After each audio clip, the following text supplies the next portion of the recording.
Good morning. It's session 3 of How We Got the English Bible. Does anyone have any questions left over from some of the earlier sessions? What questions do you have? Okay, it's all perfectly clear, and we'll have the test coming up shortly. Let me go ahead and pray, get us going. Dear Lord, thank you for this day. Thank you for bringing us your word so that we can know you better and we can fellowship with you and we can know your love. Help us to learn more about you, to learn more about your word, and help us to bring God and the good news to our suffering world. Help us to be a light and give us a great week this week. I ask this in Jesus' name. This morning's show and tell is the Cotton Patch version of the gospel written by Clarence Jordan. Clarence Jordan grew up in the rural South, and in the beginning of the 1940s, he established a communal enterprise, agricultural enterprise in Georgia. He had a degree in agriculture, and he wanted to help people. He had a Christian background growing up, and he thought that agriculture would be the best way of helping people. So he got a degree, and then he decided that really, besides agriculture, people just needed a moral revival. And so he went back to school and got a degree, a doctorate in New Testament Greek. So here's this guy out in rural Georgia. What they were doing was farming. They farmed pecans, for one thing. And in the 1940s, 50s, and 60s, he joined a whole bunch of people who went to the rural Georgia and established this communal farm, and they integrated white and black people. And in the 40s and 50s in Georgia, this was not a popular thing to do. And they received threats, they had bombings going on. So Clarence Jordan was a very interesting and brave and dedicated Christian. One of the other people that was one of the leaders of their farm there in Georgia was called the Koinonia Farm. One of the other leaders went on to found the Habitat for Humanity organization. So that's Clarence Jordan's background. So he decided, and what I want to do is read you a bit of the preface of this book. This is the Cotton Patch Gospel. This is Matthew and John. They're actually 4 volumes, so I only have the one that I bought. And there's also Luke and Acts, Paul's epistles, and Hebrews, and the other general epistles. But this is what Jordan himself says about why he wrote this.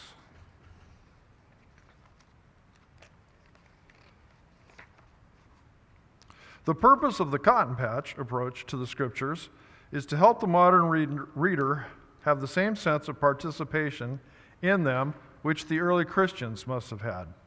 This approach is explained in detail in the first volume of my books by stripping away the fancy language, the artificial piety, and the barriers of time and distance. This version puts Jesus and his people in the midst of our modern world, living where we live, talking as we talk, working, hurting, praying, bleeding, dying, conquering alongside the rest of us. It seeks to restore the original feeling and excitement of the fast-breaking news, good news, rather than musty history. To be sure, this is a risky undertaking.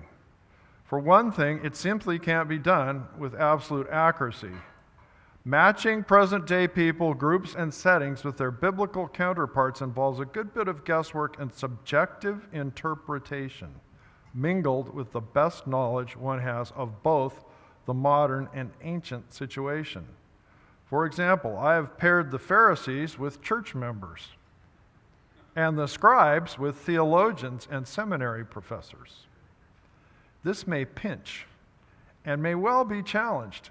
In fact, I gladly yield to those who may do a better job of matching. Okay, here's an excerpt. This is from Matthew chapter 3. One day, John, the baptizer, showed up and started preaching in the rural areas of Georgia. "Reshape your lives," he said. because God's new order of the Spirit is confronting you. This is what the prophet Isaiah meant when he said, "A voice is shouting in the rurals, lay out the Lord's highway, straighten his roads." This guy John was dressed in blue jeans and a leather jacket. And he was living on cornbread and collard greens. Folks were coming to him from Atlanta and all over North Georgia and the backwaters of the Chattahoochee. And as they owned up to their crooked ways, he dipped them in the Chattahoochee. Okay.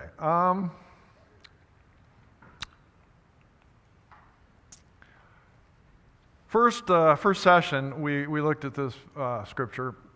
I warn everyone who hears the words of the prophecy of this book, if anyone adds to them, God will add to him the plagues described in this book. And if anyone takes away from the words of the book of this prophecy, God will take away his share in the tree of life and in the holy city, which are described in this book. That's Revelation 22:18-19, ESV version. So, what are your thoughts? Can we reconcile the cotton patch gospel with this passage of Scripture? Now, and I asked you this before, and nobody really responded, so that's why it's coming back to us. We can't, can we, or can we? Under the New Testament, yes. Under the New Testament. Okay, so let's think about this for a second. So this is John speaking to us in Revelation, written probably about 90 AD, the year 90. What is John saying? Is he saying that we can't add or take away from the Bible? Now, Tim just said New Testament. Well, let's think about the...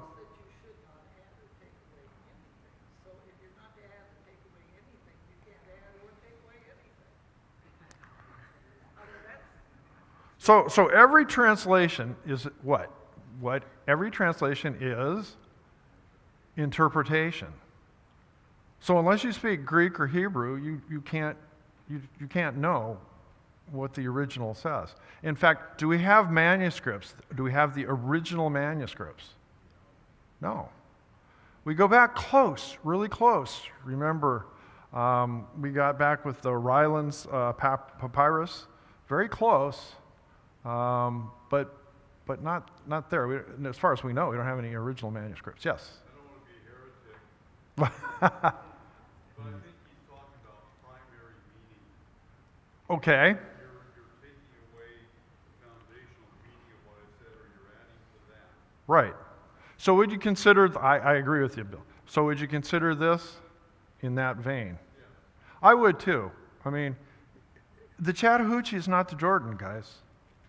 I mean, it's interesting, but yes, Phil. The other thing is we have missionaries going out, for example, into Indonesia, and those people don't know any of our culture, and you're trying to relate the scriptures to their culture. Sure.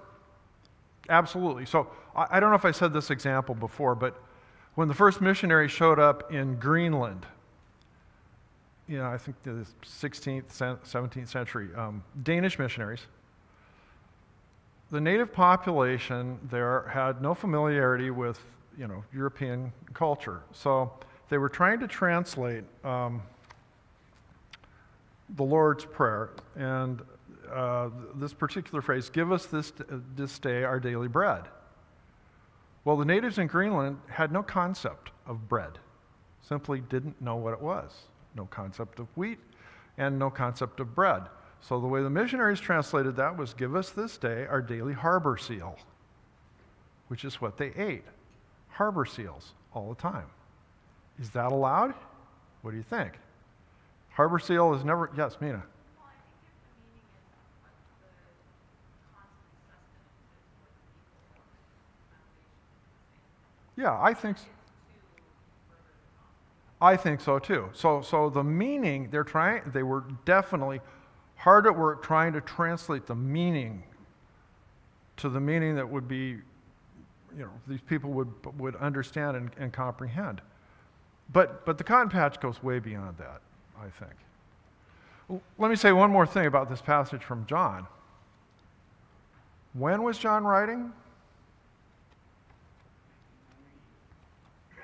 So, is he talking about the entire Bible, or is he talking about Revelation? Because the canon of the Bible wasn't really set up yet. John might not even have known of some of the other letters and so on. So, I think we may conclude that John was talking about the book of Revelation and not the entire Bible. Does that make sense? Yes? No? Disagreement? Bill? Well, the application of the material, for example, could change how one gets saved from Isaiah or John the Gospel, then that's, again, taking away. I agree. This is inspired scripture, and I think the underlying message here is you don't tamper with the Holy Scripture. It's unnecessary, and we believe it's inspired and complete, and we don't want to add to it. So, Chattahoochee River, I don't think so. Okay, let me pass this around, and you guys can take a look. It's kind of fun. All right.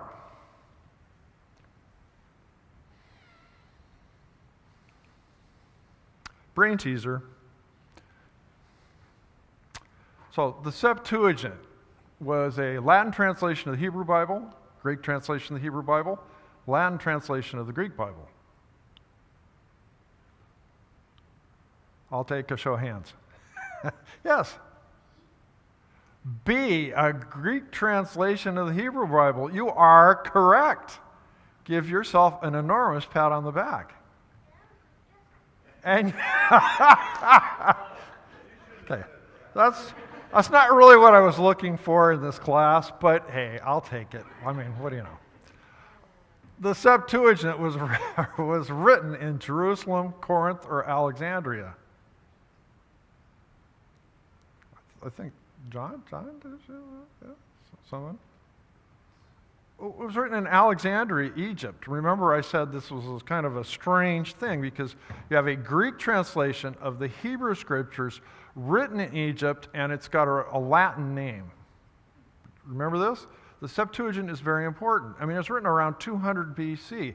It was used by the apostles when they were referring to Scriptures. They were referring to the Septuagint. And it's been influential ever since. So that's why we're studying the Septuagint. So remember, the Septuagint the Latin word there means 70. The legend was they brought 72 Hebrew scholars to Alexandria, call him the Pharaoh of Egypt at that time, who was Greek.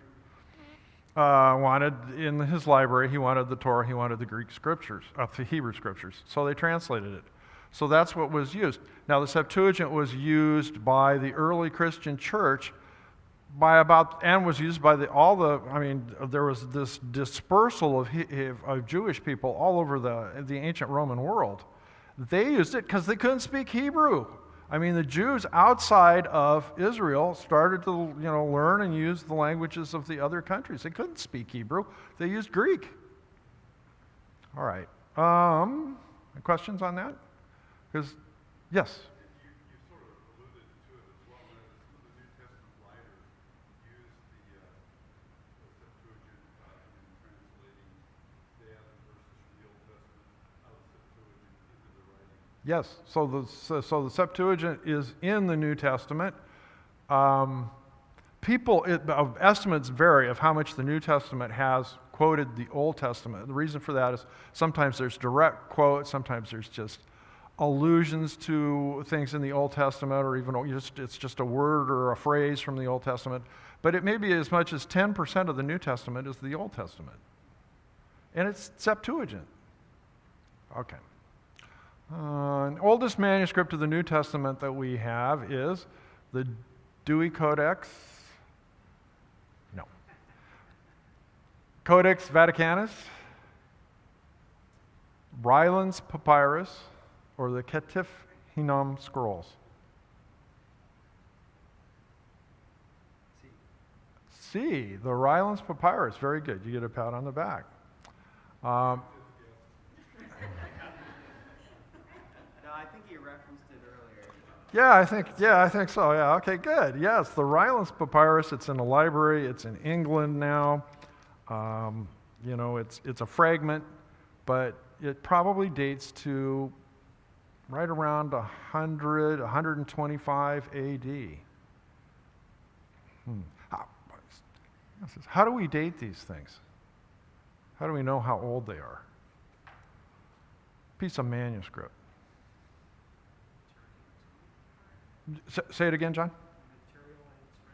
Yeah, sure. You can date anything that was once alive with a chemical test.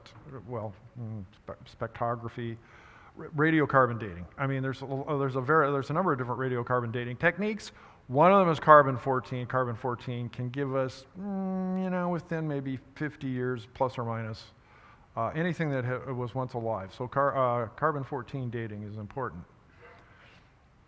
There's another way of dating old documents, and that's called paleography, which just means old writing.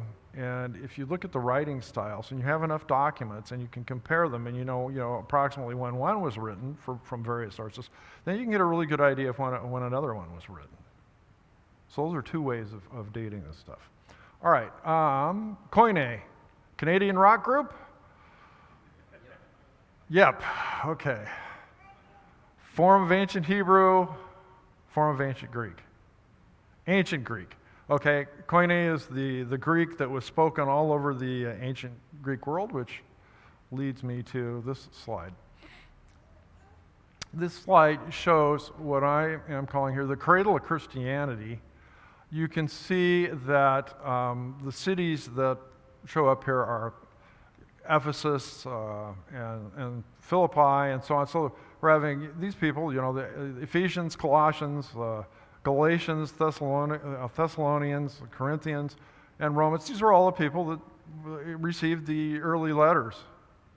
So, why this area? So this area is modern Turkey. So I can get my pointer to work. This is modern Turkey. This is modern Greece. And of course, this is Italy over here. So this is the Holy Land down here. So Jerusalem, probably down here. So Christianity quickly spreads into this area, and this is the hotbed of Christianity.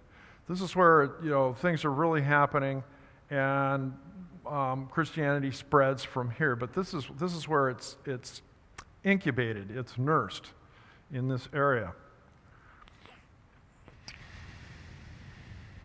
Which leads us back to how did this area? Whoops, don't want to go that way. How did this area become Greek-speaking when this is Turkey over here?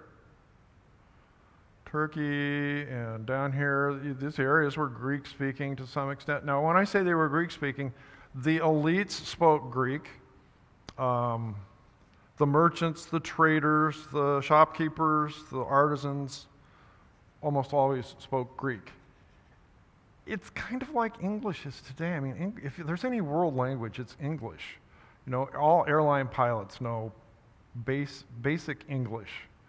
So people know English, they knew Greek back then. Now, did they have local dialects? Sure. In the Holy Land, they had Aramaic, they had Hebrew. In Arabia, they had Arabic. So there were lots of local dialects, but generally speaking, they knew Greek. Now, how did this happen? I mean, there was one really important person, Alexander the Great. Okay, so Alexander the Great swept through the whole what had been the Persian Empire, and the heritage that he left was the Greek language. He was, again, I talked about how the Greeks defeated the Persians in like 490 and 480 BC at Marathon, and then the battles of Salamis, which was a naval sea battle. How is this little pipsqueak of a country able to do this? It's sort of miraculous. I mean, we might see something here that we could consider God's providence at work. Tiny little Greece beats this huge Persian Empire. Why? Well, the Greeks had logic, and they used it. And so their tactics and strategy tended to be better. I mean, they caught the Persian navy in a tight little small space. The Spartans caught the Persians in a tiny little pass and were able to counteract the Persians' huge numerical superiority. It just is amazing. And then they had the spirit to fight. The Persian army was mostly conscripts, like almost slaves. The Greeks were citizen soldiers, and they had input. They could elect their commanders. They could tell a commander, what their opinion was. The Persian army, they couldn't do that. So the amazing Greeks take over basically the known world outside of India and China at that point in time, leaving us Greek. It's kind of miraculous. Yes, Mina. Would you say that the area was colonized, or did everybody stay put? Yeah, I'd say probably mostly stayed put. So what you had was a Greek overlay on the local civilizations. And let's use Egypt as an example, because everybody knows about Cleopatra, right? Right? Everybody? Cleopatra? Yeah. She and Julius Caesar had a thing, and she was the last queen of Egypt. She was Greek, pure Greek. So Alexander dies in his 20s. I mean, he's conquered the known world. He dies in his 20s. His generals take over, and they divide up this empire that he'd conquered. So you have, they're called the Seleucids and the Ptolemies. The Ptolemies were in Egypt. So all the kings and the nobility of Egypt were Greek. They were native Egyptians. And, they ruled sort of, they ruled from the top, kind of the top down. I mean, there are still lots of people that were speaking the Egyptian language, which is Coptic, but also Greek. So it's a mixture. In the Holy Land, if you've seen the movie Passion of the Christ, Mel Gibson's got people speaking Aramaic and Latin, and certainly the soldiers, the administrators. Let's go to the next slide. The soldiers and administrators in the Holy Land at the time of Jesus could speak Latin, but most of the people in Jerusalem either spoke Hebrew or Greek. So the Greeks had conquered the Holy Land 150 years before the time of Christ. And a lot of the Hebrew elite had become Grecified. And that's one of the things that the Pharisees were protesting against, and the Essenes were protesting against. A lot of people were protesting against the fact that the Hebrew elite seemed to have acquired Greek tastes, Greek culture, Greek ideas, Greek philosophy.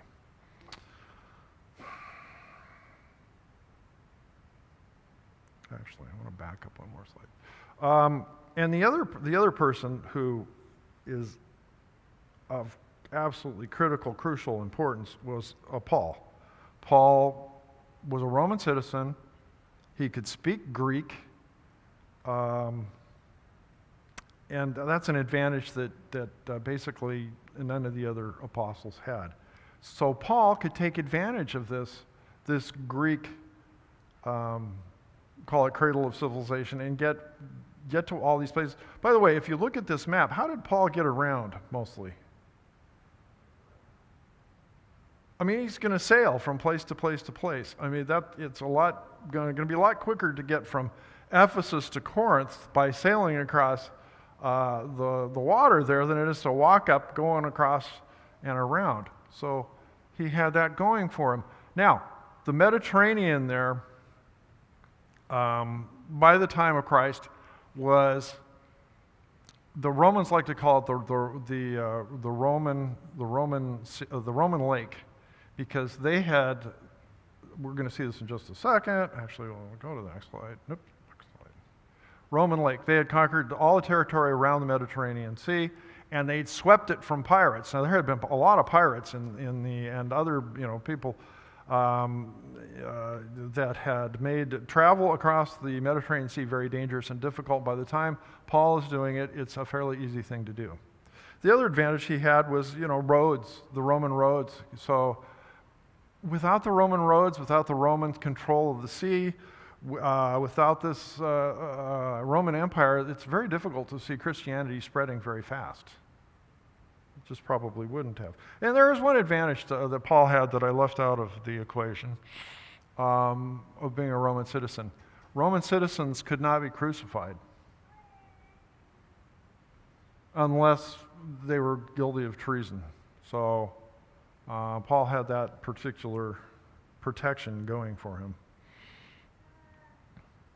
Okay. This map really shows the Roman Empire at its high water mark. And you can see that the red is the areas where Latin was predominant, and the blue are areas where Greek was predominant. You can see that the Greek areas are the areas that Alexander the Great conquered, and then the areas in red are areas that basically Julius Caesar and some other Roman generals conquered. The blue areas were civilized. I mean, there were places where there had been cities and civilizations for thousands of years. The red areas were what I would call howling wilderness. I mean, they had pagan peoples running around, painting themselves blue and howling at the moon kind of stuff. It wasn't civilized and there were no cities. So interestingly enough, I'm getting ahead of myself. Let's talk about Greek for just a second. Educated Romans often spoke Greek. They thought it was really posh. Although the Romans had conquered Greece in about 150 BC, in a sense, the Greeks conquered Rome because the Romans thought the Greeks were so much more sophisticated than they were. It's a little bit like Americans used to go to, high-class Americans used to go to Europe for finishing. They'd go and tour the continent and get educated in all highly cultural things. Well, that's what Romans did. The upper-class Romans went to Greece and learned Greek philosophy. And so that's why you have Shakespeare's play, Julius Caesar, where they send Crassus off to find out what Cicero is saying, and he comes back and they ask him, so what did Cicero say, and what was Cicero doing? He says, well, it was all Greek to me. I didn't understand it, because he hadn't learned Greek. Yeah. It is possible, just possible, that Jesus spoke or understood Greek, Koine Greek. We don't know. But where did Jesus live? Oh, this is an easy question. Come on, guys. You look like a little stunned. Nazareth, okay. Lived in Nazareth. And what did he do? Carpenter. Okay, the Greek word there that says he was a carpenter is probably better translated as like a builder, a contractor. Not only did he maybe work with wood, but he might have worked with other materials too. Now, it's very interesting. Right across the Jezreel Valley from Nazareth was a city called Cepharus. Has anybody ever heard of this? Okay. This was a city that the Hebrew Bible makes no mention of, although in Jewish tradition it might have been the city of Kitron, which was mentioned in the book of Judges, Judges 1:30. This was a city that had been destroyed in a civil war, and Herod the Great had rebuilt it, and it was called the Jewel of the Galilee. It was actually like the capital of the Galilee. And so the city of Cepharus was being expanded, built. There were building projects going on. So here you have a carpenter contractor about maybe 5 kilometers, about 3 miles, from this city that's being reconstructed. It's real likely Jesus was over in Cepharus, and in Cepharus there was a theater. They had no theaters in Jewish culture. There are all kinds of Greco-Roman influences. It's real likely Jesus spoke or understood Koine Greek. All right. So if we look at we look at the Western Roman Empire, which is the direction we're going to move in now. You can see it included the coast of northern Africa over here, Spain, France, what is today Spain, France, Italy, and some of the Balkan countries, and then England. In 55 BC, Julius Caesar invaded England. But he left right away because he missed Italian food. That's a joke. By AD 43, however, the Romans returned under the Emperor Claudius, conquered England, and it remained Roman until the 5th century when the Roman legions were withdrawn from Britain. So Britain became Roman for like 400 years. The city of Rome was sacked in the year 410 AD by the Visigoths. But the Roman Empire, you know, everybody talks about the fall of the Roman Empire. His famous book, Edward Gibbon, The Rise and Fall, Decline and Fall of the Roman Empire. It didn't fall. It just faded away gradually. If you were a Roman citizen, let's say in the 5th century, things were getting bad, but you would never have dreamed that the Roman Empire would come to an end. Sort of like Americans never think that, you know, the United States could come to an end. Why did it fall? Why did it decline? What was going on with the Roman Empire? Yes. Too many wars, yes. They were having problems with their military, and they weren't able to defend the empire, and they changed the army, which had traditionally been infantry, into cavalry. And you can see there's lots of seeds of feudalism, that is the Middle Ages, in the decline of the Roman Empire, because they used this cavalry to rush from place to place. So mounted knights are starting up with the decline of the Roman Empire. Any other reasons? Too big, yeah. They were trying to defend an area that was probably too big. So they were overextended. I don't know of any other countries that ever have done that. Any other reasons? Good answer. Any other reasons? Bread and circuses. What do you mean by bread and circuses? What kind of entertainment? Okay, guys, unleash the lions. Christians are here. Right? Yeah, I mean, they went to the Colosseum. And what did they see in the Colosseum? These Roman citizens. What did they see in the Colosseum? Yes? Yes, gladiators were fighting. Lions were eating up Christians. They were entertained. They sat around being entertained. I don't know if anybody that doesn't happen today. And the bread part, yeah, they got free food, mostly from Egypt, grain. So once Cleopatra was, they got rid of her. The Romans took Egypt. They had an incredible grain supply. Egypt can grow like 2 or 3 crops a year. It's this incredibly fertile place.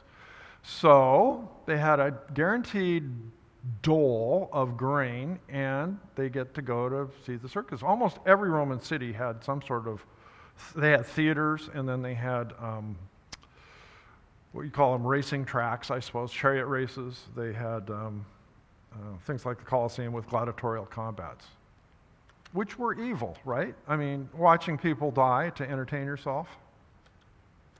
I mean, you know. By the way, how are the Seahawks doing this year? Okay. What else was going on in the Roman Empire? The population was declining. Their fertility went down. Once a population, the fertility has to be 2.1 children per woman. It's more complex than that, but that's basically the case. Once you drop below that, and you stay below that, the population curves go like this. They go up like this, kind of like let's think of a roller coaster.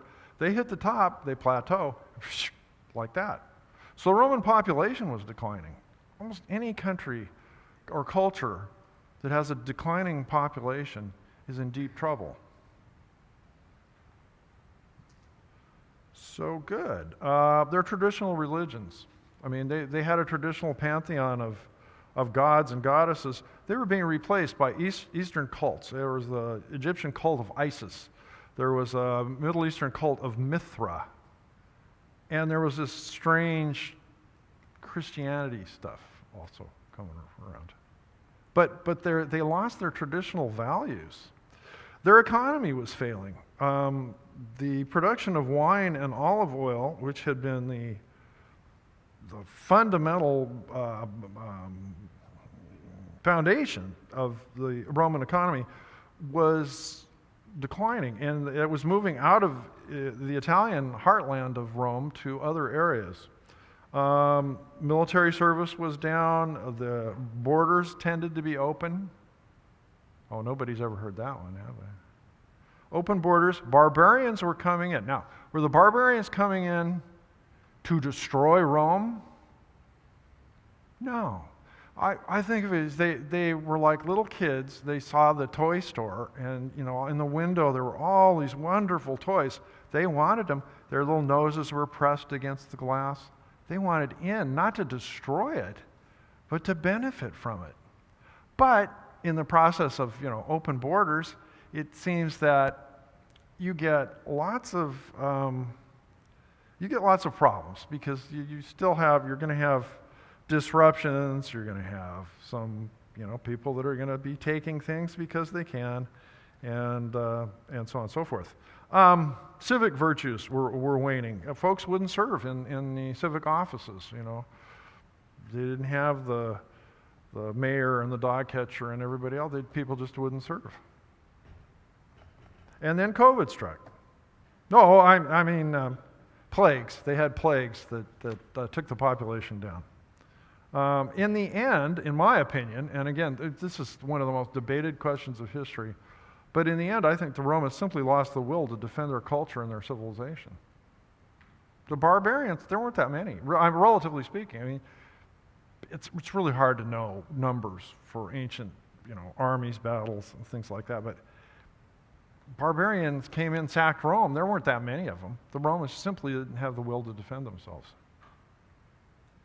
Okay, what happened when Rome faded away? So this process is going on over hundreds and hundreds of years, actually. Even though the barbarians come in and sack Rome, they still continued. They had armies, they had stuff, they had laws, they had civic government. They still had it, but it was just declining.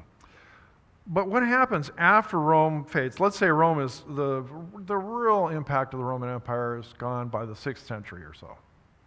So what's gone? There's a lot that's gone. If you were a Roman citizen at the height of the Roman Empire, you could depend on, and you're living in a city, you could depend on, you would have clean, fresh, running water in your city. Something we might take for granted. The aqueducts came into the cities.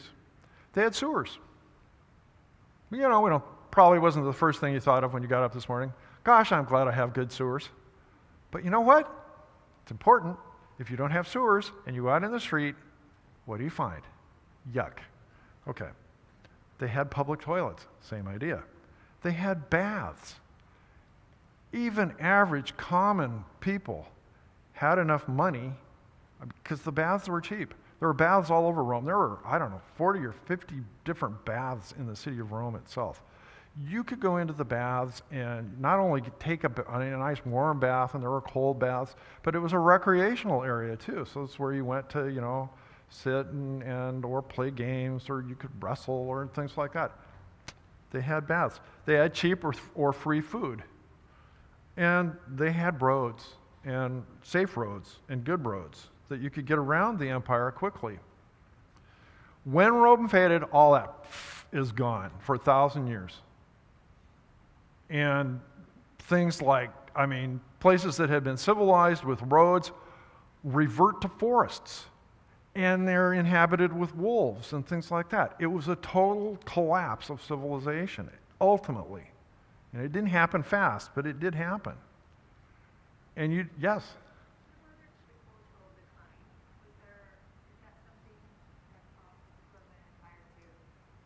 The culture, say it one more time. Cultural decline Mm-hmm. within Rome, was that something significant that led to the fall of Rome? Oh, yeah, absolutely.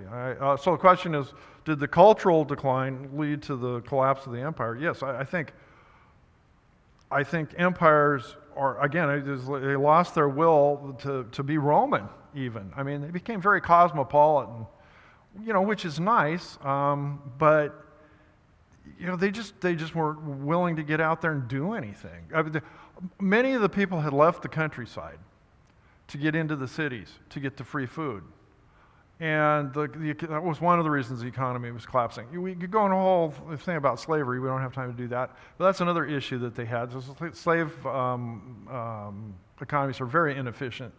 But they lost the idea of being Romans. They didn't have the old Roman virtues. I mean, the Roman Republic had collapsed a long time ago. This is now the Roman Empire, and they're ruled by an autocratic emperor. And if you step out of line, you're in trouble. Again, their religion, they had lost their religion, basically, I think.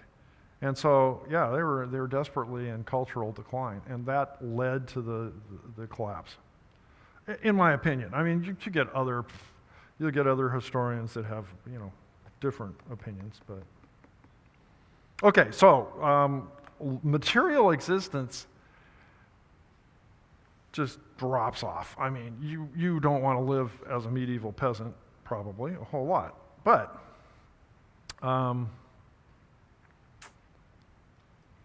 life went on, and so we're going to move. So, and then in the Greek world over there, in the Byzantine world over there, things just reverted back to where they were. They were fine. So the Greek half of the empire becomes what we call the Byzantine Empire, and it goes on for another 1,000 years. Very, very prosperous. Very, they have Constantinople, the capital, becomes the biggest city in the world, or at least the biggest city in this part of the world, and rich, prosperous, and so forth. So we're going to leave the Greeks behind, because Christianity starts to move into these areas that had been the howling wilderness, Spain, France, and Britain especially, as we're talking about the English Bible. And so the next thing I want to talk about is this guy, Jerome. Jerome, and is this a picture of Jerome? Well, it's a painting, and there were no paintings done of Jerome at the time, so this is like a Renaissance painting, so don't assume that this is actually what Jerome looked like, but this is what maybe the 15th century thought Jerome looked like. So who was Jerome?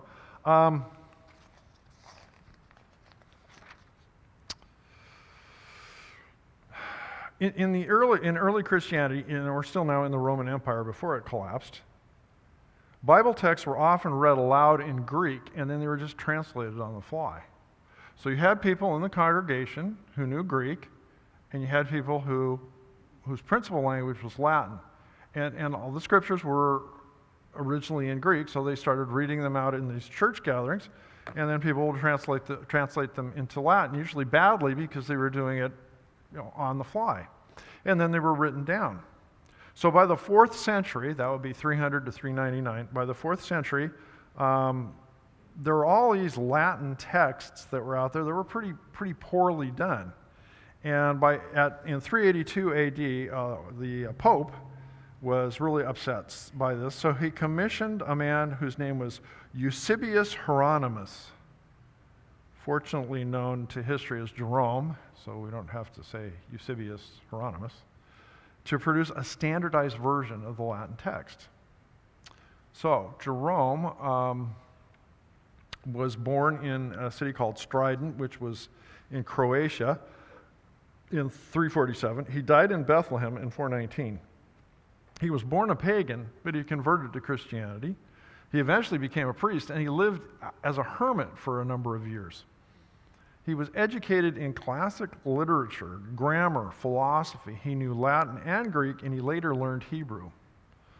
He was a prolific author and translator. He was an exegete, so he interpreted scriptural passages. He wrote arguments against other theologians. He knew and corresponded with probably the greatest theologian of that era, who was Augustine. And his effort to translate the Bible, in his effort, he used the Septuagint, But he also consulted with Hebrew sources. He ultimately found that he thought the Septuagint wasn't as accurate as it possibly could be. Now you have to remember the Septuagint was written when?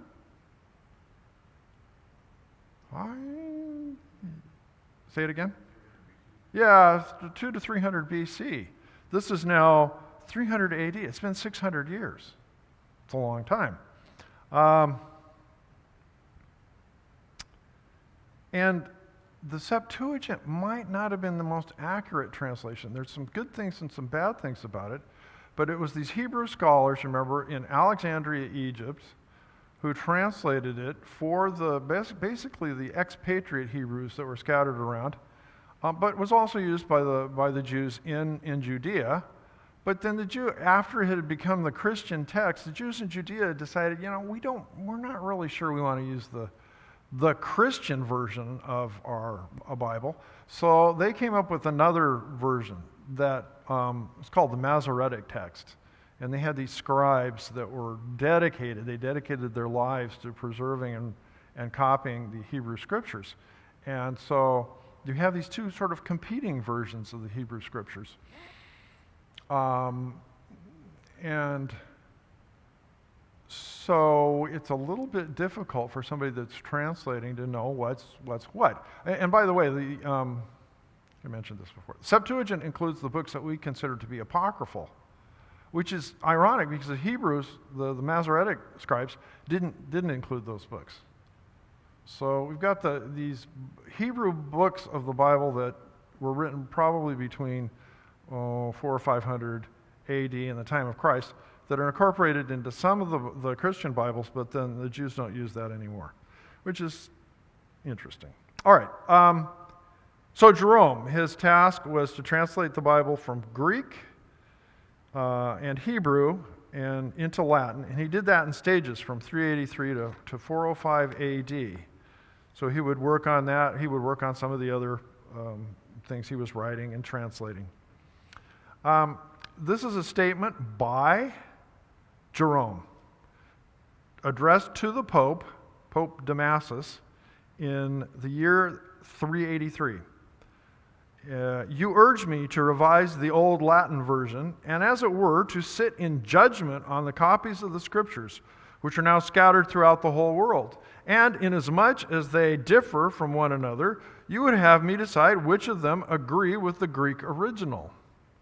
The labor is one of love, but at the same time, both perilous and presumptuous, for in judging others, I must be content to be judged by all. So this is the version that Jerome comes up with. It's called the Vulgate. Now, if you don't remember anything else from this class, I want you to remember Septuagint, Greek translation of the Hebrew Scriptures done in Egypt, very important. And now also I'm going to ask you to remember Vulgate, the Vulgate. So this is what happened when the Vulgate came out. And we will find that this is true of most Bible translators. They have this problem. So when the congregation heard that Jonah took shelter from the sun under some ivy, hedera, with one accord, they shouted, "Gourd, gourd, Kirkubita," until the reader reinstated the old word, lest there be a general exodus of the congregation. So, what Bible verse spawned this particular argument? Anybody know? Anybody have it? It's going to be Jonah, okay. Jonah, 4th chapter, okay. Good. What does your version, whoever's looking at that, what does it say? Is it gourd or is it ivy? King James is gourd. Okay, so is it gourd or is it ivy? Gourd or ivy? Does anybody have ivy?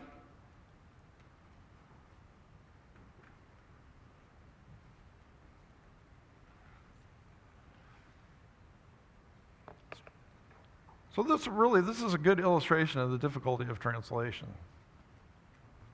Gourd or ivy? Who else has a different version? NIV has vine, okay? Gourd, vine, or ivy? It's Jonah 4, is it 6 and 7? Is that right? Somebody correct me. 6 and 7? Jonah 4, 6 and 7. The Holman Christian Standard says a plant. Well, this is confusing. What's right? Do we know? Somebody's going to have a Bible that's going to have a footnote that will explain it. A castor plant. Okay, so apparently the original Hebrew word was castor oil or castor bean plant. It's the same plant we get castor oil from. But it was mistranslated. It was mistranslated from Hebrew into Greek. And then it was mistranslated from Greek into Latin.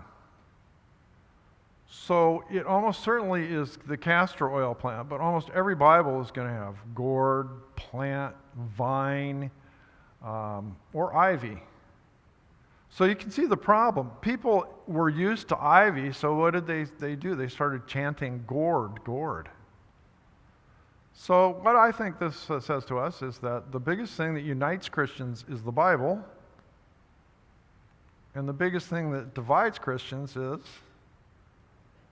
the Bible. Okay. And it's controversial. So the Vulgate. No. Oops, I'm ahead of myself. The Vulgate was used in the Christian West, that red area that you saw on the map, for over 1,000 years. It was used exclusively by the Catholic Church until very recently. Catholic Church has now published a new Vulgate, and they've also authorized the use of the New Revised Standard Bible, the Catholic edition. But they've been using the Vulgate right on through. Yes, Bill? Vulgate is Latin. It stands for, let's see if I got it. It's Latin, Versio Vulgata. And that simply means, in Latin, the common version. It's the common version. It doesn't mean we have the English word vulgar. That's not the right connotation. It's simply the common version, and it's the standard version of the Bible basically through at least 1,000 years and more. Okay. What language is this?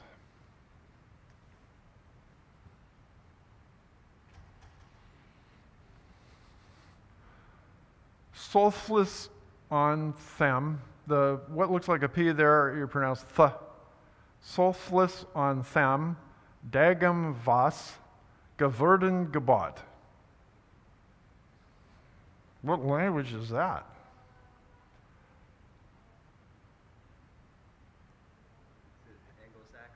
It's English. It's Old English or Anglo-Saxon. This, guys, is your language, believe it or not. It sounds more like German with an English accent. And this isn't surprising because after the Roman Empire faded away, they're in England, Romans withdrew their legions. Some Germanic tribes called Angles and Saxons, and Angles is where we get the word English from, invaded England, and they were the dominant folks in England for hundreds of years. In fact, from the 5th century until the year 1066, this was English. And what is that actually saying? Solflis on them dagam is truly in those days, was geworden gebot, was come to pass a decree, from them Caesar Augusto, from Caesar Augustus, that I'm not even going to try that, vera, and I'm not going to try that either, but all the world should be registered. So this is Luke 2 in Old English. I tried to get a sound file. and put into PowerPoint, but I was technically unable to do this. So if anyone here, has anyone here seen the Lord of the Rings movies? A show of hands. Okay, good, everybody. So you recognize this. This is Eowyn's lament for Theodred. And she sings in Old English. And so if you really want to hear Old English, go to YouTube and bring this up and listen to the Old English.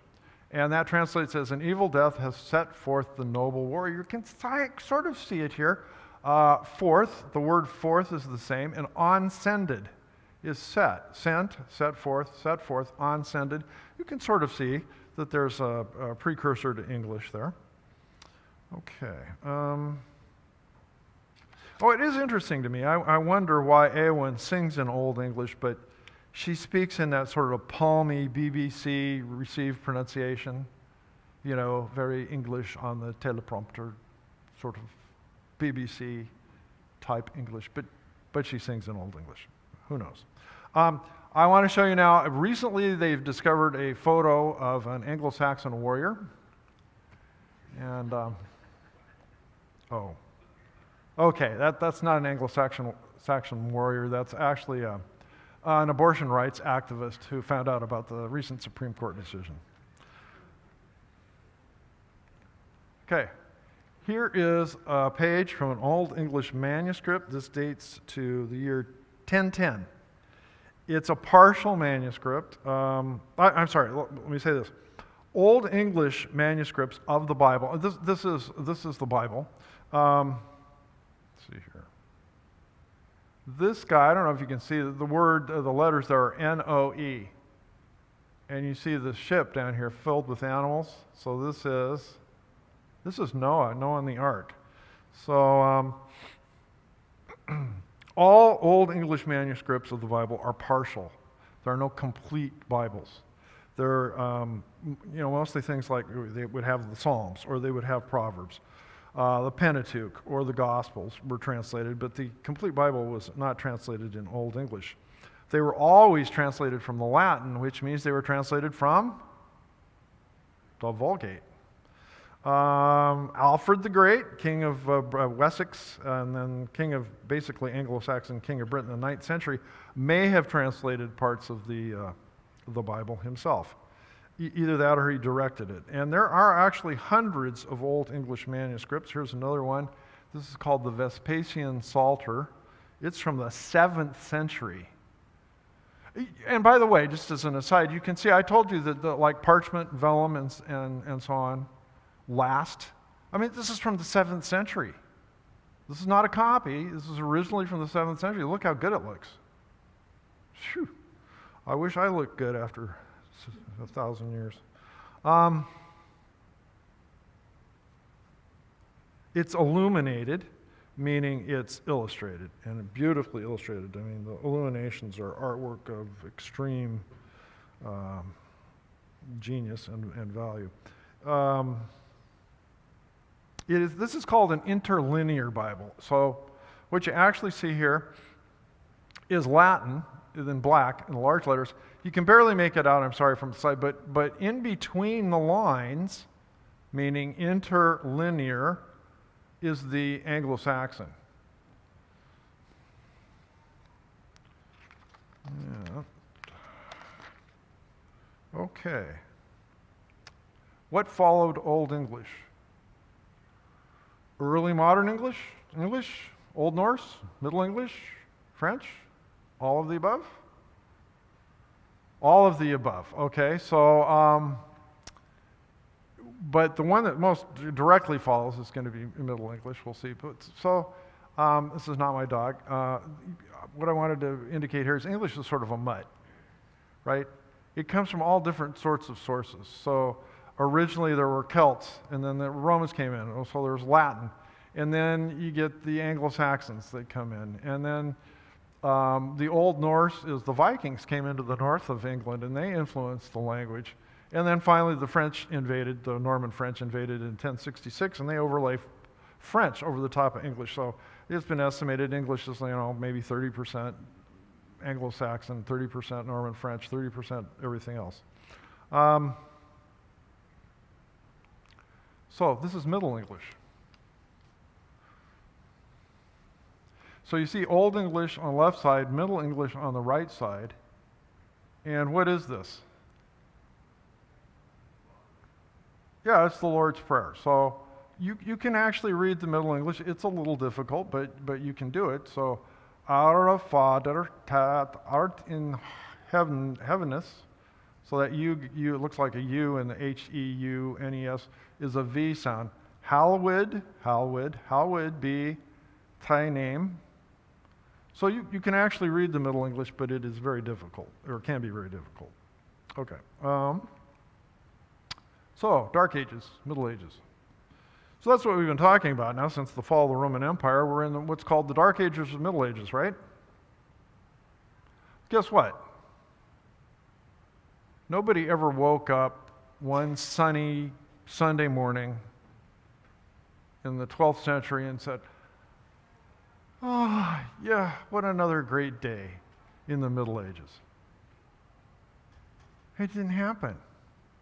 They didn't think of it as the Middle Ages. Middle Ages is a term of disparagement that was used later on by the Renaissance and the Enlightenment, because they looked at what was going on for this huge period of time as only sort of,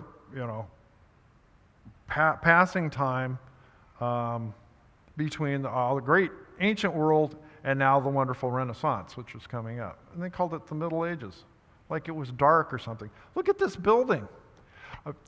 This is, does anybody recognize this? It's the Saint-Chapelle. It's in Paris in the River Seine, in the Isle de la Cité. And this was 13th century. And if you go into this, you'll just be awestruck. I consider this the most beautiful interior space that's ever been created by mankind. And this is Middle Ages. So I really dislike the term Middle Ages. And think about this. I mean, Middle Ages is a term, and the Dark Ages is a term applied of derision by later people. What are they going to call us?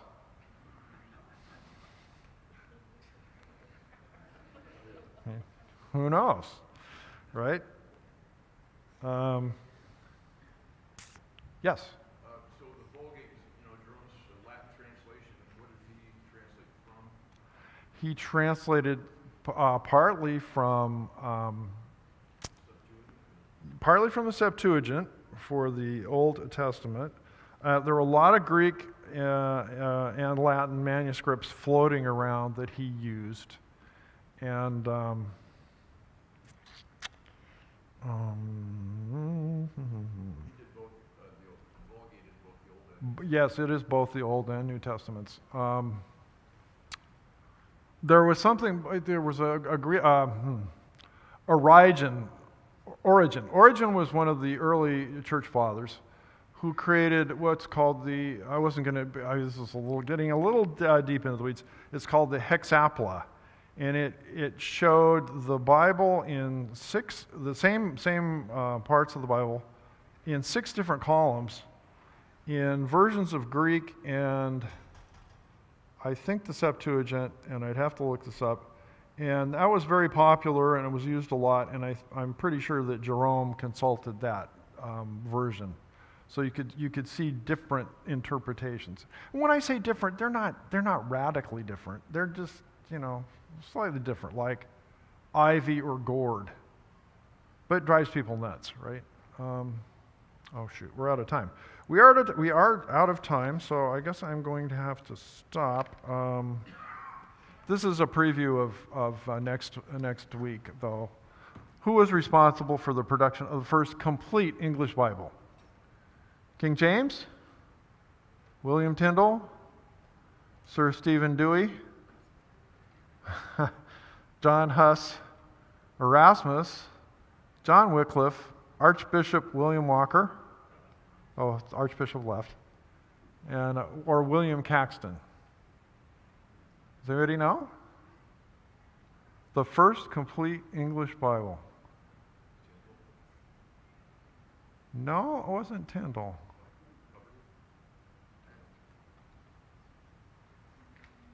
John Wycliffe Well, we're going to talk about Wycliffe in depth then next week. So, let's quick prayer.